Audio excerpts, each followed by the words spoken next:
اسرائیلی اخبار کے آرٹیکل میں بانی پی ٹی آئی اسرائیل کے حمایتی قرار۔ یروشلم پوسٹ نے ٹائمز آف اسرائیل کے دعووں کی تصدیق کر دی۔ کہا گیا کہ بانی پی ٹی آئی اسرائیل مخالف بیان دینے کے باوجود بہتر تعلقات کے اشارے دیتے رہے۔ بانی پی ٹی آئی اسرائیل کے لیے ہم خیال سیاستدان ہیں۔ فوجی اسٹیبلشمنٹ نے اسرائیل کے ساتھ تعلقات کو معمول پر آنے سے روکا۔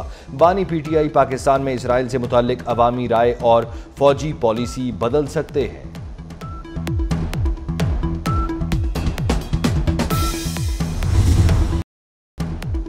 بانی پی ٹی آئی کو پھر مسلط کر کے ملک کو کھوکھلا کرنے کی سازش کی جا رہی ہے۔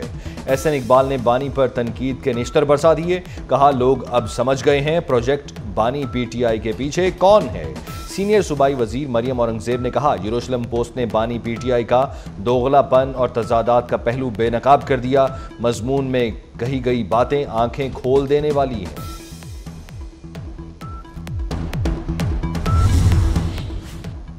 شرجیل میمن نے بانی پی ٹی آئی کے بارے میں یروشلم پوسٹ کا انکشاف افسوسناک قرار دے دیا۔ وزیر اطلاع سندھ نے کہا اگر اسرائیل سمجھتا ہے کہ بانی پی ٹی آئی ان کے لیے بہتر ہیں تو قوم کو سوچنا چاہیے۔ لندن میئر کے الیکشن میں بانی پی ٹی آئی نے پاکستانی نژاد شہری کے خلاف مہم چلائی۔ بانی پی ٹی آئی کے تانے بانے سامنے آ رہے ہیں۔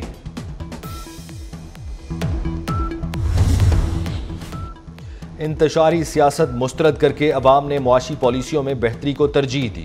وزیر اعظم شہباز شریف کا ملک کو سیاسی معاشی صورتحال میں بیان۔ کہا عوام مہنگائی میں کمی، اپنے مسائل کا حل اور معاشی بہتری چاہتے ہیں۔ جلسوں کے لیے میدان بھرنے کی کوشش کے بجائے عوام کی معاشی حالت بہتر بنانے کی ضرورت ہے۔ جلسے 2028 میں کریں گے، ابھی عوام سے کیے گئے وعدے پورے کرنے کے لیے محنت کرنے کا وقت ہے۔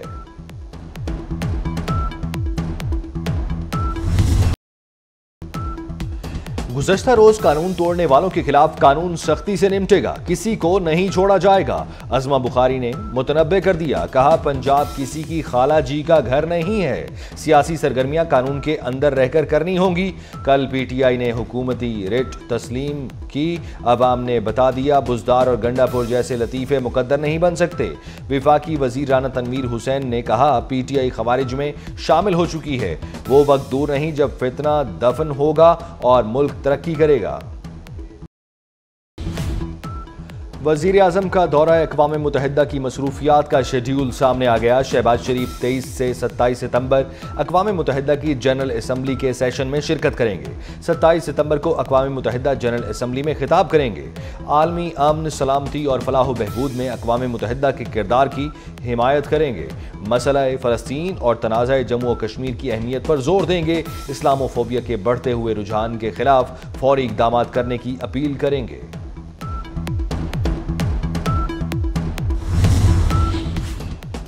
پاکستان میں کچھ آئی پی پیز کے گھناؤنے کردار کے ہوش ربا انکشافات۔ آئی پی پیز کے ملکی معیشت میں تباہی کے حوالے سے حقائق منظر عام پر آ گئے۔ کچھ آئی پی پیز نے بغیر بجلی پیدا کیے حکومت سے اربوں روپے وصول کیے۔ آئی پی پیز نے بنگلہ دیش اور ویتنام کے مقابلے میں پاکستان میں 4 گنا مہنگے پلانٹس لگائے۔ آئی پی پیز نے امپورٹڈ فیول درآمد کر کے کم بجلی پیدا کی۔ حکومت پاکستان نے ابتدا میں آئی پی پیز لگانے کے اخراجات بھی برداشت کیے۔ حکومت پاکستان آئی پی پیز کی انشورنس بھی خود برداشت کر رہی ہے۔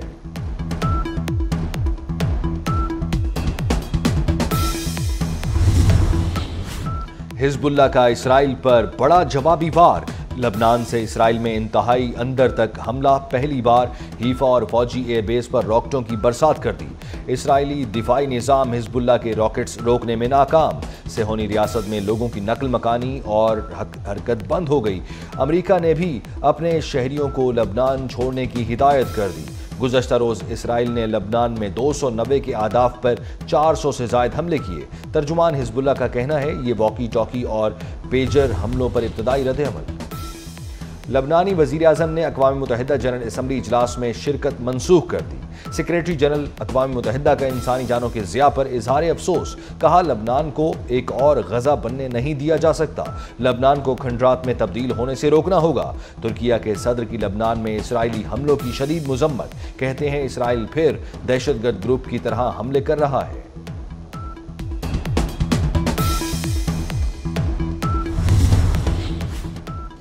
اسرائیلی فوج کی پناہ گزینوں کے سکول پر بمباری، 22 فلسطینی شہید، ہزاروں بے گھر ہونے والے افراد نے سکول کی عمارت میں پناہ لی ہوئی تھی۔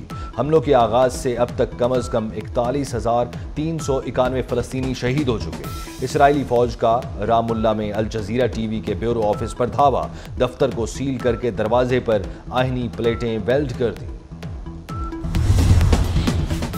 ایران میں کوئلے کی کان میں گیس دھماکہ، اموات 52 ہو گئی، متعدد افراد زخمی۔ حادثہ دوبس شہر میں کان کے 2 بلاکس میں میتھین گیس کے پھٹنے سے پیش آیا۔ دھماکے کے وقت کان میں 70 افراد موجود تھے۔ اموات کی تعداد میں اضافے کا خدشہ، ایرانی صدر نے واقعے کی رپورٹ طلب کر لی۔ پاکستان ایٹامک انرجی کمیشن کا عالمی سطح پر ایک اور اعزاز، پین سٹیک کو جنوبی ایشیا کے کولیبریٹو سینٹر کا درجہ دے دیا گیا۔ پین سٹیک پاکستان کا سائنسی اور تکنیکی لٹریچر کا سب سے بڑا ڈیٹا بیس ہے۔ سماجی اقتصادی شعبوں میں پین سٹیک کے قابل قدر کردار کے پیش نظر اسے یہ اعزاز حاصل ہوا۔ چیئرمین PAEC اور بین الاقوامی ایٹمی توانائی ایجنسی کی نمائندہ کے درمیان یادداشت پر دستخط۔ پنجاب میں ایگریکلچر مشینری رینٹل سروسز شروع کرنے کی منظوری دے دی گئی۔ وزیر اعلیٰ مریم نواز نے سرکاری اراضی پر گندم کی بوائی یقینی بنانے کا حکم دے دیا۔ صوبے میں سبزیوں کی کاشت بڑھانے کے لیے کوآپریٹو فارمنگ متعارف کرانے کا بھی فیصلہ۔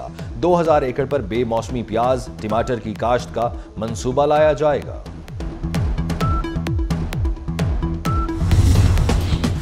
ملک بھر کے میڈیکل کالجز میں داخلے کے لیے MD کیٹ ٹیسٹ، 1,67,000 سے زائد امیدواروں کی شرکت۔ پنجاب میں 82,500 طلبہ رجسٹرڈ، سندھ میں 38,500، خیبر پختونخوا میں 42,000، بلوچستان میں تقریباً 5,600 طلبہ کا اندراج۔ امتحانی مراکز کے آس پاس دفعہ 144 نافذ، موبائل اور انٹرنیٹ سروس معطل رہی۔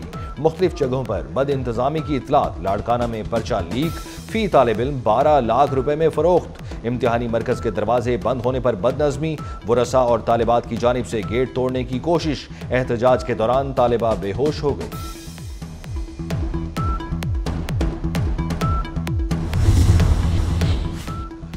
حکومت عوام کو صحت اور تعلیم جیسی بنیادی سہولیات فراہم کرنے میں ناکام ہے۔